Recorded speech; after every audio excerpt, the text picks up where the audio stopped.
या कार्यक्रमामध्ये आपल्याला फक्त अनुभवाची गरज आहे आणि आतापर्यंत जे मार्गदर्शन झाले याच्यामध्ये अनुभव आपल्याला ऐकायचा आहे। कारण महान त्यागी बाबा जुमदेवजीनं या धर्म जेव्हा प्राप्त केला त्यांच्या परिवारावर दुःख होते, त्यांनी आपल्या परिवाराचे दुःख दूर करण्याकरिता एका परमेश्वराची प्राप्ती केली आणि आज आपल्याला कुणाच्या तरी माध्यमातून या मानव धर्माची माहिती मिळाली आणि आज आपण सुखी आणि समाधानीचे जीवन जगत आहोत।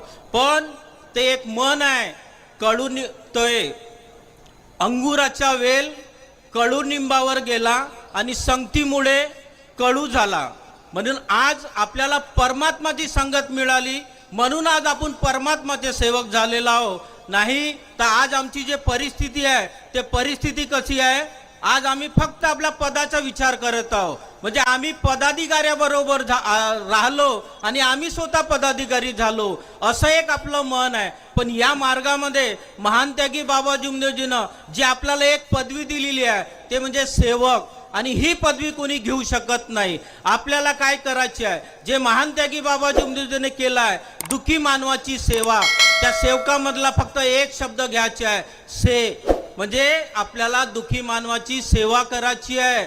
आणि म्हणजे आपण महान त्यागी बाबा जुमदेवजीला कोणतं वचन दिलेलं आहे, त्या 4 तत्व 3 शब्द आणि 5 नियमानं मी वागण्याचे प्रयत्न करीन, चालण्याचे प्रयत्न करीन। आणि सर्वात मोठा म्हणजे या मार्गात बाबांनी सांगितलंय की माझा सेवक गरीब आणि दुखी राहणार नाही, राहील तो आपल्या कर्माने। म्हणून या मार्गात आल्यानंतर आपल्याला फक्त आपले कर्म शोधायचे आहे, नाहीतर आलो आम्ही या मार्गात, सकाळी विनंती प्रार्थना केली, आम्ही या मानव धर्माचे सेवक झालो असं होणार नाही। महान त्यागी बाबा जुमदेवजींनी जे भगवंताची कृपा प्राप्त केलेली आहे ते साधी आणि सोपी नाही आहे। या मार्गात येण्याच्या अगोदर आपल्याजवळ करोडोनं देव होते, करोडोनं, पण आपलं कोणीही चांगलं केलं नाही, म्हणून सर्व देवाचं विसर्जन करून आपण एका मार्गात आलो आहे। आणि मार्गात राहिल्यानंतर अगर आपण जे बाबांनी तत्वशब्द नियम दिलेले आहे त्या तत्वशब्द नियमाचं अगर उल्लंघन करून तर आपल्याला असं वाटते की मला कोण बघत आहे। माझी अध्यक्ष साहेब सांगायचे की आपण कोण्याही कार्यक्रमात किंवा मंदिरात गेलं तर आपण तिथं लिहिलं राहते तुम्ही सीसीटीव्हीच्या कॅमेऱ्यामध्ये आहात, पण आपल्याला हा विचार आपण करत नाही की भगवंत आपल्याजवळ 24 तास आहे, तो आपल्याजवळून अगर निघून गेला तर आपलं हे जे शरीर आहे हे मृत्यू होऊन जाईल। म्हणजे आपल्या शरीरामध्ये जी आत्मा आहे ते आत्मा निघाली तर आपलं शरीर कोणत्या कामाचं। म्हणून आपण हा विचार केला पाहिजे की 24 घंटा माझ्यावर भगवान बाबा हनुमानजीची नजर आहे, आणि मी या मार्गात आल्यानंतर लपून चपून अगर कोणतेही जे नियमाचं उल्लंघन केलं तर आपल्याला कोणी बघत नाही, पण आपल्याला परमेश्वर बघणेवाल्याला आहे। आपण हा विचार करतो की मी चूक केली, मी मार्गदर्शकाला नाही सांगितली तर काय होणार आहे, काही होणार नाही, या मार्गदर्शकाचं काही बिघडणार नाही आहे, बिघडण फक्त आपलं बिघडणार आहे। कारण की मार्गदर्शकाच्या परिवारावर दुःख होते म्हणून आपण मार्गात नाही आलो, आपल्या परिवारावर दुःख होते म्हणून या मार्गात आलेलो आहोत। म्हणून आपल्याला फक्त विचार करायचा आहे की महान त्यागी बाबा जुमदेवजीनं एवढे कष्ट करून एका भगवंताची प्राप्ती केली आणि आज आपल्याला फुकटात वाटून दिलेली आहे। नाही तर या मार्गात येण्याच्या अगोदर कोण्याही मंदिरामध्ये जात होतो, आपण लाईन लागत होतो, पुजाऱ्याला आपण पैसे देत होतो, हार टाकाचे पैसे सुद्धा देत होतो, पण आज आपले जे पदाधिकारी आहे त्यांना कोणीही त्यांचे स्वागत करू शकते, त्यांना पैसे द्यायची गरज पडत नाही। नाहीतर जे मोठे मोठे साधू संत येतात त्यांना हार टाकण्यासाठी आपल्याला पैसे देणं पडते। आपल्याला माहिती नसल पण आमदार साहेबाला माहिती आहे की जे मोठे मोठे जे साधू संत येतात त्यांना हार चढवण्याकरिता आपल्याला पैसे देण्याची गरज पडते। पण हा साधा आणि सोपा जो मार्ग आहे महान त्यागी बाबा जुमदेवजीने एवढा साधा आणि सोपा करून ठेवलेला आहे की परमेश्वर काही करू शकते, 24 घंटा आपल्याजवळ परमेश्वर जागृत आहे। असाच एक अनुभव खैरागड म्हणजे खैरागड रायपूरचा एक अनुभव आहे।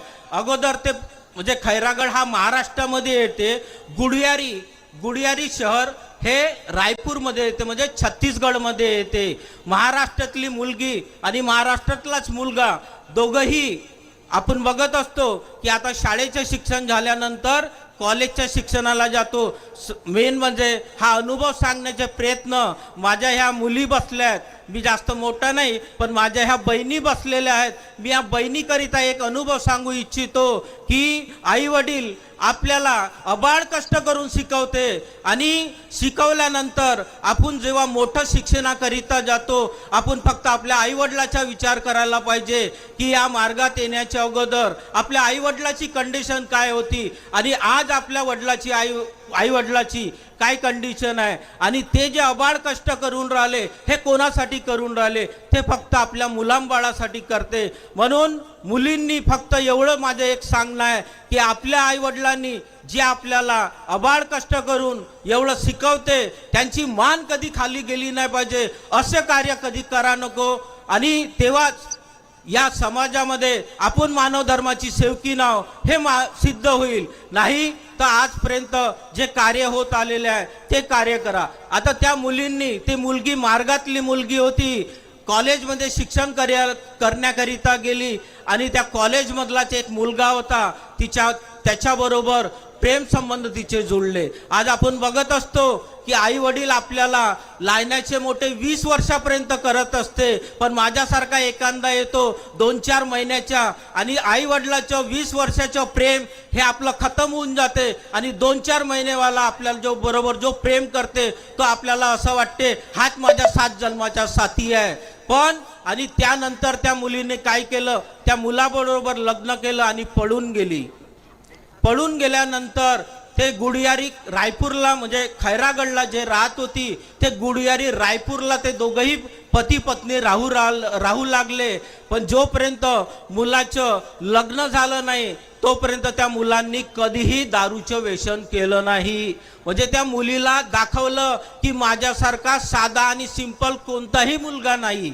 त्या मुलीचं जसं लग्न झालं ते जेव्हा रायपूरला रूम करून राहू लागले, काही दिवसानंतर त्या मुलाला असं वाटलं की मी अगोदर आई वडिलाच्या घरी होतो, फक्त 2 टाइम आयतं खायला भेटत होतो, आज मी एक मुलगी पळून आणली, मला कामायला जाणं पडते. त्याच्यात तो त्याला त्रास येत होता, त्याच्या डोक्यावर टेन्शन येत होतं. त्या टेन्शनमुळे त्यांनी दारूचं व्यसन चालू केलं.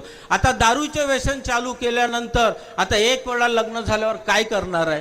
मुलीला असं वाटलं मी बिना व्यसनी समजून या मुलाबरोबर लग्न केलं आणि आज माझा पतिदेव दारूचे व्यसन करत आहे. मी परमात्मा एक सेवकी नव्हती आणि मला काय आता दिवस पाहायला भेटत आहे. पण काय करता, लग्न झाल्यावर त्या मुलींनी त्या मुलाला समजवण्याचे प्रयत्न केलं की तुम्ही दारूचे व्यसन नको करा, पण तो मुलगा समजला नाही. काही दिवसानं दिवसेदिवस निघत गेले, मुलगी प्रेग्नेंट राहिली आणि तिला एक मुलगा झाला. मुलगा झाल्यानंतर त्या मुलावर आपत्ती आली. आज आपण बघत असतो आपल्याला आई वडील फक्त एकच सांगते, माझा मुलगा हा सुख आणि समाधानीचे जीवन जगला पाहिजे, फक्त तो कुठेही जा. आज आपण मार्गात येणारे जे खूप सारे जे सेवक आहे, काही आई वडील त्यांचे पिढ्यानोपिढ्या दुसऱ्या देवाचे पूजन करत राहतात, पण जेव्हा मुलावर आपत्ती येते ते आई वडील आम्हाला सांगतात की दादा मी आणि माझी पत्नी अलग राहिलं तर चालन का, फक्त माझ्या मुलाला आणि सुनाला तुम्ही मार्ग द्याल का. कारण आई वडिलाचे एक विचार राहते की माझा मुलगा हा सुखी आणि समाधानीचे जीवन जगला पाहिजे. त्याकरिता हे आई वडील आपले प्रयत्न करत राहते. आणि जेव्हा तो मुलगा, त्यांचा लहान मुलगा, जेव्हा त्यांना मुलगा झाला आणि तो काही दिवसानंतर आपण बघत असतो की तो जेवण करायला लागतो आणि जेवण केल्यानंतर तो मुलगा शौच करायला जायचा. म्हणजे शौच समजली ना, नाही तर आपल्या गावरानी भाषेमध्ये तो संडासकडे जायचा. म्हणजे तो जेव्हा जायचा तर त्या मुलाला त्रास व्हायचा. म्हणजे त्रास असा व्हायचा की तो मुलगा जेव्हा शौच करायचा त्यावेळेस त्या शौचमधून काचाचे तुकडे निघायचे. आज आपण बघत असतो पोट साफ नाही झालं तर आपल्याला काय कसा त्रास होते. त्या मुलाच्या शौचमधून काचाचे तुकडे निघायचे. त्या मुलाला कसं वाटत असेल. 1-1.5 वर्षाचा तो बाळ, आणि तो बाळ एवढा रडू बेभान झाला. त्यांनी मग काय केलं, आपण पण या मार्गात येण्याच्या अगोदर डॉक्टर उपचाराकडे धावत होतो. त्यांनी डॉक्टरकडे गेले, मुलाचा इलाज केला, पण कुठेही आराम लागला नाही. मग त्यांना असं वाटलं की हा डॉक्टरीचा इलाज नसल. त्यांनी वैद्यवाणी सुद्धा केली, पण वैद्यवान्या मुलाकडे बीही कुठलाही आराम लागला नाही. याची दारू वाढत गेली, कारण टेन्शन, पैसा कमवून राहिलो, मुलाला लावून राहिलो, टेन्शनमुळे यांची दारू वाढली. त्यावेळेस त्या मुलीला आठवण आली की मी परमात्मा एक सेवकीन आहे. आणि त्यावेळेस त्या मुलीनं त्या मुलाला समजवलं की आजपर्यंत तुम्ही दारूचे व्यसन केलं, मी तुम्हाला काही बोलली नाही, पण आज आपला एक काळजाचा तुकडा म्हणजे मुलगा, याला खूप त्रास होत आहे, तर आपण परमात्मा एक मार्ग घेऊ का.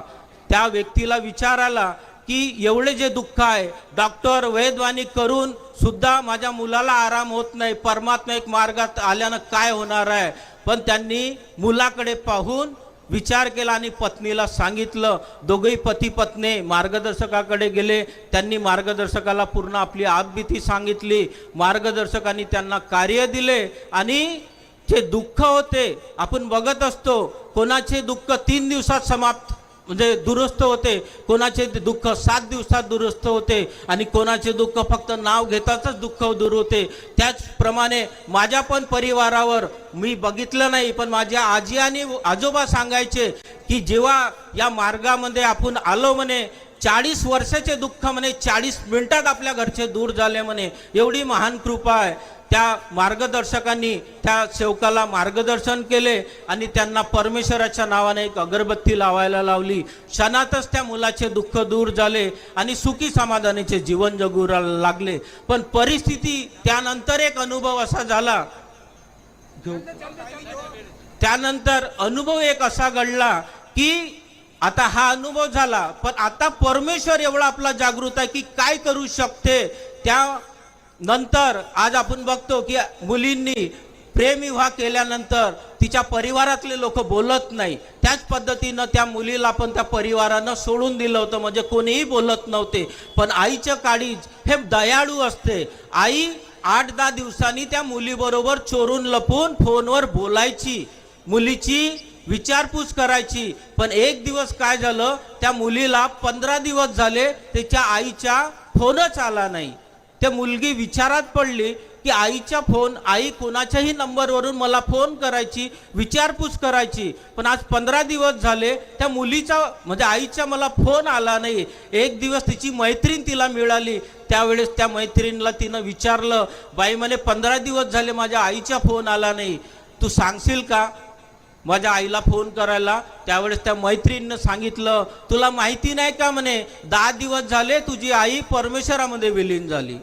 त्यावेळेस त्या मुलीला खूप विचार आला आणि तिने परमेश्वराला विनंती केली की परमेश्वरा, मला माहिती आहे की या मार्गात इच्छानुसार भोजन मिळते. तिनं परमेश्वराला फक्त एकच विनंती केली की परमेश्वरा, मला जे पाहिजे ते तुम्ही न दिलं, फक्त आता मला माझ्या आईबरोबर भेटून द्या. आता मेलेल्या माणसाबरोबर कसं भेटणार आहे, त्यासाठी आपल्याला मरावं लागेल. पण परमेश्वर एवढा जागृत आहे. 8-10 दिवस ते सतत विनंती प्रार्थनेमध्ये फक्त एकच लट ठेवायची की परमेश्वरा, मला माझ्या आईबरोबर भेटून द्या. एक दिवस परमेश्वराचा साक्षात्कार, म्हणजे आपण चमत्कार नाही म्हणू शकत, जे दुसरे करतात तो चमत्कार, आणि आपण या मार्गात साक्षात्कार बघितलेला आहे.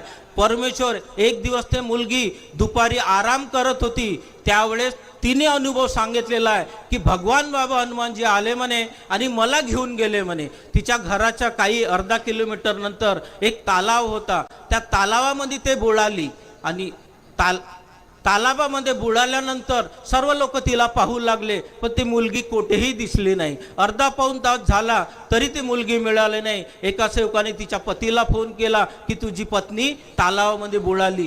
त्यांनी परमेश्वराला विनंती केली की परमेश्वरा, माझं छोटंसं बाळ आहे, माझ्या मुलाची आई तू हिसकावू नको.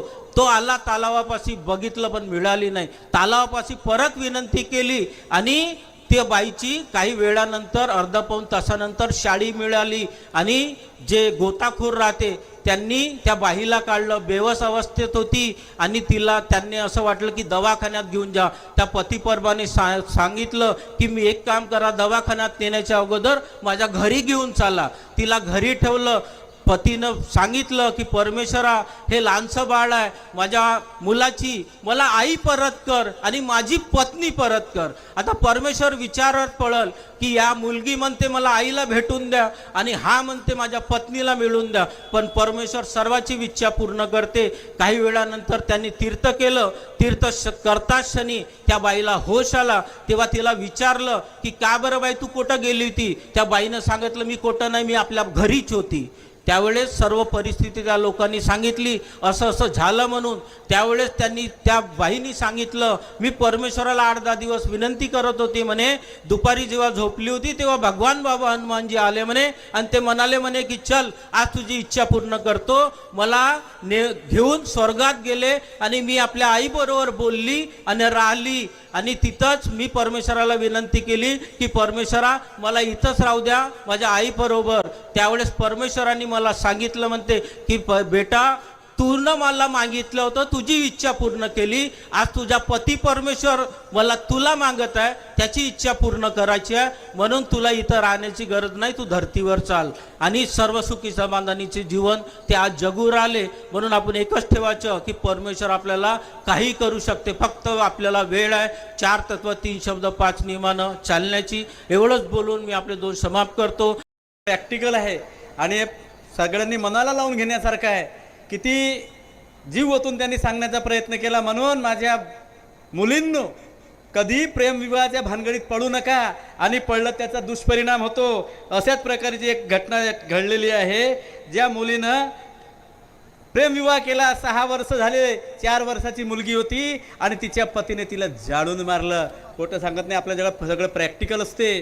म्हणून सर्वात श्रेष्ठ दान असेल तर कन्यादान आहे आणि ते कन्यादान आई वडिलाच्या हातानंच व्हायला पाहिजे. म्हणून माझ्या मुलींनो तुम्हाला मी कळकळीची विनंती करतो, जे जिपकाडे साहेबांनी सांगितलं याच्यावरती सगळ्यांनी मनपूर्वक विचार करायचा आपल्या चरणी विनंती करतो. धन्यवाद साहेब.